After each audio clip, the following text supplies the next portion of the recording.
Hello bachcho, let's see the question. What question says a monochromatic beam of light falls on a YDSE apparatus at some angle say theta.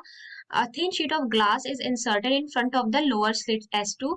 The central bright fringe will be obtained at given part difference is equals to 0. यानी question में हमें बोला गया है कि एक monochromatic beam of light है fall कर रही है 5DSE apparatus पे एट सम एंगल थीटा और एक हमारे थिन शीट ऑफ ग्लास को इंसर्ट किया हमने लोअर स्लिट S2 पे। तो हमें बताना है जो हमारा सेंट्रल ब्राइट फ्रिंज है वो हमारा कहाँ ऑब्टेन होगा और मैं गिवन है सेंट्रल ब्राइट फ्रिंज का पार्ट डिफरेंस कितना है हमारा 0 है। तो हम इसमें देखें तो ये हमारा दो स्लिट है, स्लिट 1 और स्लिट 2, राइट। तो जो हमारा ये स्लिट 1 है उसकी वजह से जो हमारा पार्ट डिफरेंस होगा और उसे हम डेल्टा x1 मान लेते हैं, जो हमारा स्लिट 2 है उसकी वजह से पार्ट डिफरेंस को हम डेल्टा x2 मान लेते हैं। तो जो स्लिट 1 है उसके कारण जो हमारा पार्ट डिफरेंस होगा वो कहाँ होगा, हमारा ऊपर शिफ्ट करेगा यानी पॉजिटिव डायरेक्शन में शिफ्ट करेगा। और स्लिट 2 में क्या है, मैं नीचे स्लिट है यहाँ पे क्या हमने एक ग्लास को इंसर्ट कर दिया, तो इसकी वजह से पार्ट डिफरेंस हमारा बिलो शिफ्ट करेगा, राइट। तो हमारा डेल्टा x1 कितना है, हमारा डेल्टा x1 है d sine theta. Path difference first, हमारा पार्ट डिफरेंस सेकंड कितना है हमारा, वो है हमारा म्यू माइनस 1 इंटू टी। ये किसके कारण हो रहा है, ये हमारा जो ग्लास शीट है उसके कारण जो पार्ट डिफरेंस प्रोड्यूस हो रहा है।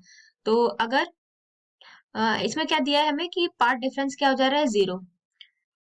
तो अगर हमारा D sine theta mu minus 1 T के बराबर होगा तभी तो इन दोनों का पार्ट डिफरेंस इक्वल होगा, जब 0 होगा, जब इन दोनों की क्या होगी वैल्यू इक्वल होगी। तो ऐसे में क्या होगा, ऐसे में क्या होगा कि जो हमारा सेंट्रल फ्रिंज है वो कहाँ ऑब्टेन होगा, हमारे ओ पे।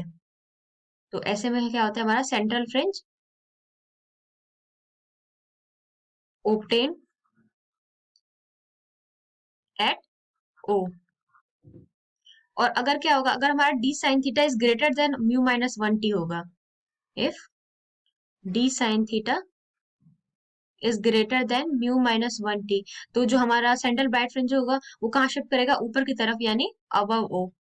तो हमारा जो सेंट्रल ब्राइट फ्रिंज है वो कहाँ ऑब्टेन होगा, हमारा अबव ओ। ये हमारा फर्स्ट पॉइंट था, ये हमारा सेकंड पॉइंट। एक तीसरा कंडीशन और बता सकता है, अगर हमारा D sine theta less than है म्यू माइनस 1 टी के, तो क्या होगा, तो हमारा जो सेंट्रल ब्राइट फ्रिंज होगा वो कहाँ शिफ्ट होगा, बिलो ओ। तो जो हमारा सेंट्रल ब्राइट फ्रिंज है वो हमें ऑब्टेन होगा बिलो ओ।